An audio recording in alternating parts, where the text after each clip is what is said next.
Hello guys, நம்ம இப்போ வந்து சபரிமலைக்கு ட்ரிப்பு போயிட்டுருக்கோம். ஸோ அப்போ வர வழியில் நாங்கள் வந்து தான் 99 கிலோமீட்டர் காஃபி மேஜிக் தான். ஸோ இந்த ஹோட்டலோட ஸ்பெஷாலிட்டி என்ன அப்படின்னு பார்த்தீங்கன்னா, இது சிறுதானியத்தில் பண்ணுறாங்க. பெய்ட் ப்ரொமோஷன்ஸ்லாம் கிடையாது, சும்மா ஜஸ்ட் நாங்கள் போகிற வழியில் சாப்பிட்றது. ஸோ ட்ரிப்போட ஃபஸ்ட்டு பிரேக்ஃபாஸ்ட் நாங்கள் இங்கே தான் சாப்பிட்டோம். இதோட இந்த 99 கிலோமீட்டருக்கு பேருக்கு முன்னாடி ஒரு இது இருக்குது. அது என்னென்னா, இந்த ஷாப் வந்து கரெக்டாக பார்த்தீங்கன்னா சென்னையிலேருந்து 99 கிலோமீட்டர் டிஸ்டன்ஸில் இருக்கும். இது எப்படி நீங்கள் கால்குலேட் பண்ணுறீங்கன்னு கேட்டிங்கன்னா, நார்மலாக கூகுளில் சென்னைன்னு சர்ச் பண்ணி இந்த ஹோட்டல் போட்டிங்கன்னா 99 கிலோமீட்டர்ஸ் காட்டும். So that's the speciality of this hotel.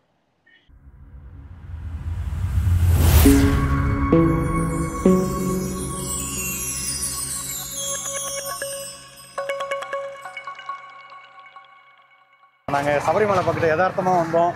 இப்போ காலையில் பிரேக்ஃபாஸ்ட் சாப்பிட்லாம் அப்படிங்கிற மாதிரி போயிட்டுருக்கோம். இதுதான் வாகர் மாஸ்க்கு. இது வந்து பார்த்திங்கன்னா சபரிமலை ஐயப்பனோட முஸ்லீம் ஃப்ரெண்டுன்னு சொல்லுவாங்க. அப்பா அவர் வந்து போருக்கு போகும்போது அவருக்கு ஹெல்ப் பண்ண தான் சொல்லுவாங்க. ஸோ இங்கே தான் வந்து பேட்டை துள்ளல் இதெல்லாம் நடக்கும். இந்த ஏரியாவுக்கு பேர் எரிமேலி. இந்த இது வந்து பார்த்திங்கன்னா இங்கேருந்து ஒரு 1 hour ட்ராவலில் தான் நம்ம வந்து சபரிமலை இருக்கும். ஸோ இங்கே ஹோட்டல்ஸ் எல்லாமே இருக்கும். இங்கே வந்து என்ன ரிச்சுவல்ஸ் அப்படின்னா, யங் க்ரௌடு இவங்கெல்லாம் வருவாங்க. ஸோ இது வந்து NH 183A இருக்குது. இங்கேருந்து நீங்கள் பார்த்தீங்கன்னா பதனம்திட்டா, அப்புறம் வந்து திருவனந்தபுரம் இதெல்லாம் வந்து ரொம்ப நியர்பை தான். இங்கே மோஸ்ட்லி இங்கே பார்த்தீங்கன்னா ஃபால்ஸ், நிறைய ஃபால்ஸ் இருக்கும். நம்ம வர வழியில் பார்த்தீங்கன்னா நிறைய ஃபால்ஸ் இருக்கும். வேறு அப்புறம் இங்கே பார்த்தீங்கன்னா இங்கே நிறைய ஷாப்ஸ் எல்லாமே இருக்கும். அங்கே பார்த்தீங்கன்னா அந்த தர்மசாஸ்தா டெம்பிள்னு ஒன்று இருக்கும். இங்கே இதுவும் one of the forms of Sastha தான். மொத்தம் 5 டெம்பிள் இருக்கும். அந்த 5 டெம்பிளில் வந்து இதுதான் ஃபைனல் ஸ்டேஜிங். ஸோ இங்கேருந்து தான் நம்ம வந்து சபரிமலை ஐயப்பனை பார்க்குறதுக்காக மேலே போவோம். ஸோ இந்த தர்மசாஸ்தா டெம்பிளில் என்ன பண்ணுவாங்க அப்படின்னா, தேங்காய் அந்த மாதிரி இருமுடியில் வந்து ஒரு 3 தேங்காய் அந்த மாதிரி கட்டி கொடுத்துருப்பாங்க. அதை எடுத்துகிட்டு வந்து இங்கே ஒரு தேங்காவை இங்கே பிரேக் பண்ணிவிட்டு இங்கேருந்து வந்து எல்லா மகிழ்ச்சியை கொள்றதுக்கு முன்னாடி வந்து கொன்னதுக்கப்புறம் பார்த்திங்கன்னா ஐயப்பன் வந்து இங்கே அவர் வந்து உக்கிரமாக டான்ஸ் ஆடிட்டு தர்மசாஸ்தா டெம்பிள் போனதாக சொல்லுவாங்க. ஸோ அதுதான் இப்போ நீங்கள் பார்த்தீங்கன்னா நிறைய க்ரௌடு பார்த்தீங்கன்னா அதே மாதிரி ட்ரெஸ்ஸஸ்லாம் போட்டு ஆடிட்டே போவாங்க. அங்கே பார்த்தீங்கன்னா அந்த மாதிரி வந்து சின்ன பிள்ளைங்களுக்குலாம் ட்ரெஸ் பண்ணிட்டு டிசைனர்ஸ் மாதிரி எல்லாம் பண்ணி அவங்க டான்ஸ் ஆடிட்டே போவாங்க. இங்கேருந்து அந்த தர்மசாஸ்தா டு அந்த டெம்பிள் டு இந்த இடத்துக்கு வந்துட்டு வாகர் மாஸ்க்கு சுற்றிட்டு திரும்பவும் அங்கே போயிட்டு எல்லாம் வேண்டிட்டு அதுக்கப்புறம் திரும்ப வந்து சபரிமலை ஐயப்பனை நோக்கி எல்லாம் போவாங்க.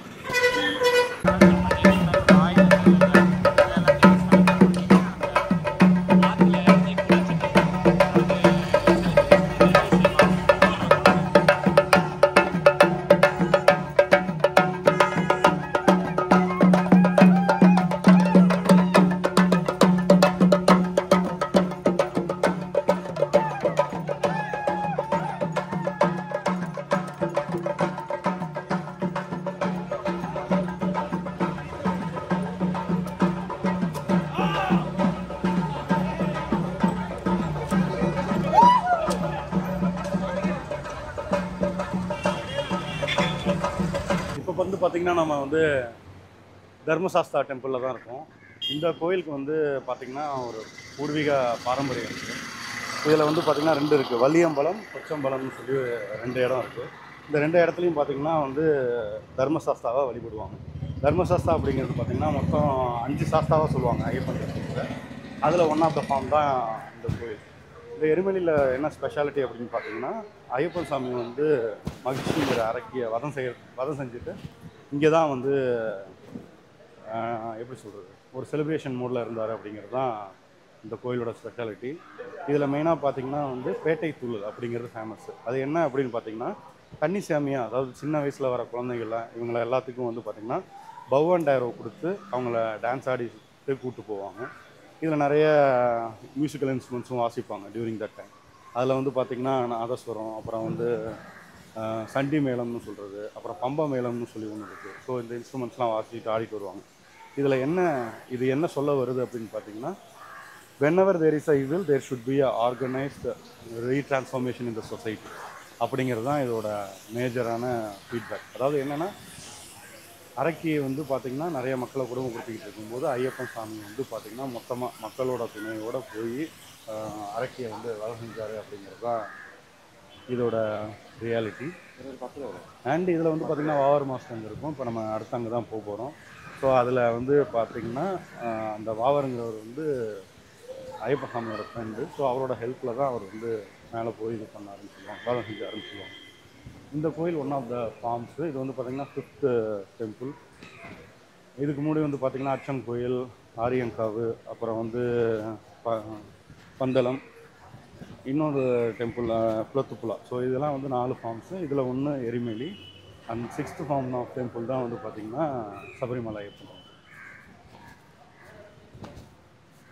ஸோ இதுதான் வியூ ஆஃப் தி திங்ஸ். இங்கே மோஸ்ட்லி கேரளா ஸ்டைல் ஆஃப் ஆர்கிடெக்சரில் தான் டெம்பிள்ஸ் இருக்கும். இதில் வந்து பார்த்திங்கன்னா ஓடு, அப்புறம் வந்து மோஸ்ட்லி வந்து பார்த்திங்கன்னா உடன் பிளாக்ஸு இது அதிகமாக வச்சு கட்டியிருப்பாங்க. 5 or 6 டெம்பிள்ஸுமே இப்படி தான் இருக்கும். அண்ட் இங்கே வந்து டெம்பிள்குள்ளே வந்து பார்த்திங்கன்னா லைக் கோல்டன் பிளேட்டட் திங்ஸ் வச்சு இது பண்ணியிருப்பாங்க. இந்த கோயிலுக்கு வந்து இன்னொன்று ஸ்பெஷாலிட்டி என்னன்னா, மொத்தம் 5 டெம்பிள்ஸ் நான் சொன்னல, சாஸ்தா டெம்பிள்ஸு. எக்ஸப்ட் சபரிமலை எல்லாருமே வந்து இங்கே வரலாம், அதாவது இன்க்ளூடிங் லேடிஸ். நீங்கள் இப்போ பார்த்தீங்கன்னா நிறைய பேர் வந்து பூஜை பண்ணிகிட்டு இருப்பாங்க, போயிட்டுருப்பாங்க. அண்ட் இதில் வந்து அந்த நான் சொன்னல அந்த செலிப்ரேஷனுக்கு வந்து பவன் டேரோ, அந்த சார்கோல் இதெல்லாம் பூசிட்டு ஆடுவாங்க. அது என்னென்னா அந்த மகிழ்ச்சியில் வந்து டான்ஸ் ஆடுறது தான் அந்த பேட்டைக்குள்ளே இருக்காங்க.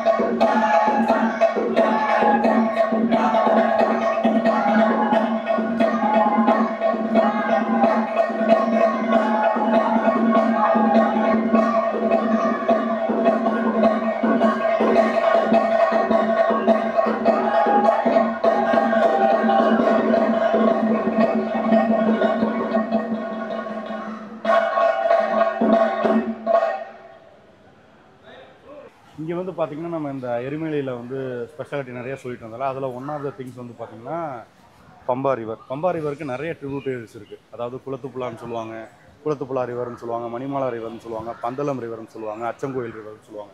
இப்போ நம்ம பார்த்துக்கிட்டு இருக்கிற ரிவரோட பேர் வந்து பார்த்திங்கன்னா மணிமாலா. இது வந்து பார்த்தோன்னா one of the tributaries of Pamba river தான். ஸோ இந்த ரிவரில் என்ன பண்ணுவாங்க அப்படின்னா, மோஸ்ட்லி அந்த நான் சொன்னேன்ல அந்த சார்கோல் இதெல்லாம் வந்து உடம்புல பூசிட்டு வர பக்தர்கள் எல்லாமே இந்த இடத்துல வந்து தான் வந்து தன்னோட இது டிஸ்கைஸ் எல்லாத்தையும் கலைக்கிற மாதிரி இங்கே தான் வந்து ஐயப்பன் வந்து மகிழ்ச்சியை கொண்டுட்டு அந்த செலிப்ரேஷன்ஸில் வந்து குளிச்சாருங்கிறதும் ஒன் ஆஃப் த எப்படி சொல்கிறது ஹிஸ்ட்ரி அப்படின்னு சொல்லலாம். இல்லைனா வந்து அவங்களோட நம்பிக்கை, மக்களோட நம்பிக்கை. ஸோ இந்த இதில் வந்து பார்த்திங்கன்னா எல்லாமே பாத் எல்லாமே ஃப்ரீ தான். ஸோ இங்கே எல்லாருமே சின்ன பிள்ளைங்க எல்லாம் இது பண்ணிக்குவாங்க. பட் இது வந்து இந்த சீசன் வந்து ஆஃப் சீசனுங்கிறதுனால கொஞ்சம் க்ளீன் இல்லாமல் இருக்குது. பட் மற்ற சீசன்லாம் பார்த்திங்கன்னா ஓரளவுக்கு க்ளீனாகவே தான் இருக்கும். இந்த டெம்பிளை வந்து பார்த்திங்கன்னா ட்ரெவன்கோர் தேவசம் போர்டு தான் மெயின்டைன் பண்ணுறாங்க.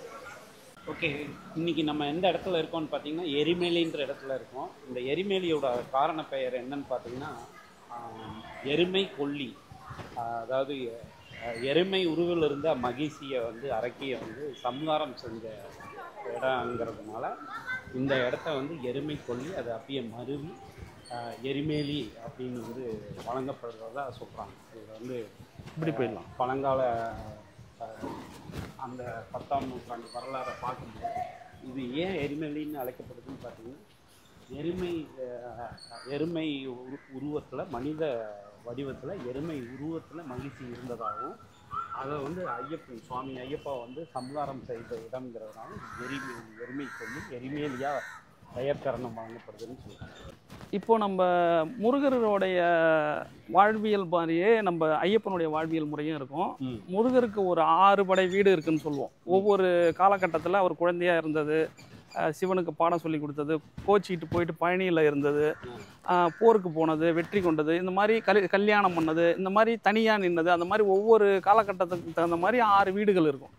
அதே மாதிரி ஐயப்பனுக்குமே 6 வீடுகள் இருக்குது. அது பார்த்திங்கன்னா அச்சங்கோயில், ஆரியங்காவு, குளத்துப்புழா, பந்தளம், எருமேலி, சபரிமலை. இப்போ நம்ம இருக்கிறது எருமேலின்ற ஒரு இடம்.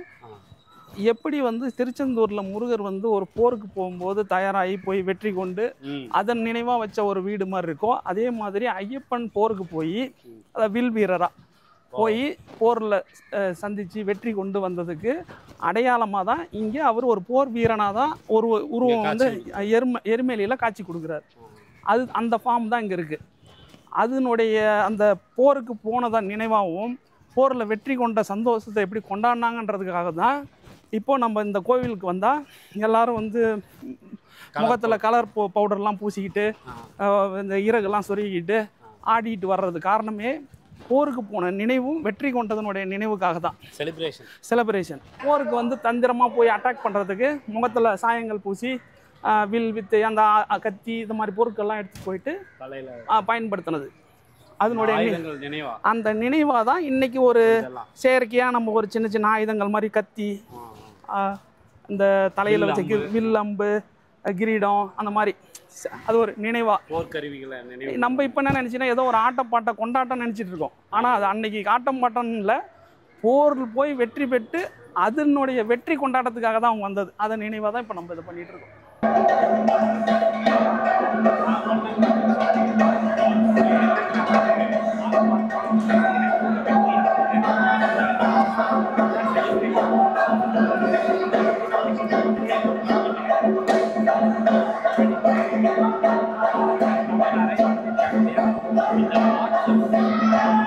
இப்போ நம்ம வந்துட்டு எருமேலியில் இருக்கிற தலப்பாறை மலைன்ற ஒரு இடத்துல இருக்கிறோம். இங்கே தான் பேட்டை துள்ளல் பண்ணுறதுக்கு வந்துட்டு ஆரம்பித்து இங்கேருந்து அந்த வேஷம்லாம் போட்டுக்கிட்டு சின்ன சின்ன ஆயுதங்கள்லாம் எடுத்துகிட்டு போகிறாங்க இல்லைங்களா. இந்த கோவிலை பற்றின தலப்புராணம் உங்களுக்கு தெரிஞ்ச விஷயங்களை எங்கள்கிட்ட பயந்தீங்கன்னா ரொம்ப நல்லாயிருக்கும். சாமி சரணம். ரொம்ப சந்தோஷம் உங்களை இங்கே மீட் பண்ணது. எல்லாருமே வந்து சபரிமலை யாத்திரை போகிறதுக்கு ஆரம்பிக்கிற ஒரு க்ஷேத்திரம் அப்படின்னு இந்த க்ஷேத்திரத்தை சொல்லுவாங்க. இதுக்கு பேர் எருமேலி அப்படின்னு பேர். இந்த பேரே எப்படி வந்ததுன்னா, மகிஷி அப்படிங்கிற அரக்கியை வதம் பண்ணுற ஒரு காரணார்த்தமாக பூமியில் ஒரு சாதாரண மனிதனாக இறைவன் அவதாரம் எடுத்தார். அப்படிப்பட்ட மகிஷியை வதம் பண்ணின, மகிஷி அப்படின்னா எருமை ரூபமான பெண். சரி, இதனுடைய புராதன கதைகள்லாம் நிறைய இருக்குது. மகிஷாசுரனுடைய வம்சத்தில் சேர்ந்த ஒரு அரக்கி அப்படிங்கிறத மாதிரிலாம் இருக்குது. ஆனால் நம்ம பேசிக்காக சொல்லணும்னா எருமை ரூபமான ஒரு பெண் அரக்கி. ஓகே. அப்படிப்பட்ட பெண் அரக்கி எருமை, மகிஷம் அப்படின்னாலே எருமைன்னு அர்த்தம். இந்த எருமையை சம்ஹாரம் பண்ணின இடம் எருமை கொல்லி அப்படிங்கிற தலம் தான் எருமேலி. பெயர் காரணம். ஆமாம். பந்தளத்திலிருந்து கிளம்பி சுவாமி யாத்திரை வந்து இங்கே வந்து வர வழியில் அவருக்கு சேனைகள் நாங்கள் உங்களுக்கு கை கொடுக்குறோம் அப்படின்னு சொல்லி உதயணன்னு ஒரு கோட்டை ராஜா ஒருத்தர் கை கொடுத்ததுனால, காட்டுவாசிகளுடைய தலைவன் ஒருத்தர் கை கொடுத்ததுனால அந்த உதயணனுக்கு சமமான ஒரு ஸ்தலத்துமாக இந்த இடத்த கொடுத்தார் அவருக்கு. அதனால இந்த எருமேலியில் மட்டும் பார்த்தீங்கன்னா பிராச்சீனமான ஒரு சாஸ்தா கோவிலும், எருமேலி ஸ்ரீ தர்ம சாஸ்தா கோவிலும், இந்த முனையில் இருக்கிற கோவில் இதுக்கு பேர் பேட்டை ஸ்ரீ தர்ம சாஸ்தா கோவில் அப்படின்னு இருக்குது. நீங்கள் கேட்ட கேள்வி ரொம்ப கரெக்ட். தலப்பாறை மலைன்னு சொன்னீங்க இல்லையா ஒரு வார்த்தை. அந்த தலப்பாறை மலை அப்படிங்கிறது எப்படி வந்தது அப்படின்னா, ஆரம்ப காலத்தில் சபரிமலை யாத்திரை போகணும்னா இன்னைக்கு நிறைய பேர் நிறைய விதமாக யாத்திரை பண்ணுறாங்க. பட் என்னுடைய பாரம்பரிய மூதாதையர்கள் எப்படி யாத்திரை பண்ணினாங்கன்னு நான் சொல்கிறேன். முன்னாடி இருக்கிற இருமுடியில் ஒரு இருமுடியில் முன்பகுதியில் ஒரு தேங்காயும் பின்பகுதியில் ஒரு நெய் தேங்காயும் எடுத்துகிட்டு வருவாங்க.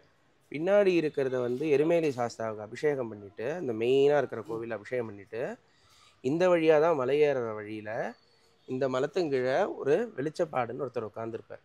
அவர் யாருன்னா இறைவனுக்கு சமமான ஒருவர். இறைவன் கையில் இருக்கக்கூடிய அந்த கோல் இருக்கு இல்லையா, பார்த்துருப்பீங்க. ராஜாக்கள் வச்சிருக்க ஒரு கோல் மாதிரி. அது செங்கோல். அது சொல்லலை, நான் சொல்கிறது வந்து சுவாமி கையில் ஒரு பெரம்பு ஒன்று இருக்கும். சரிங்க.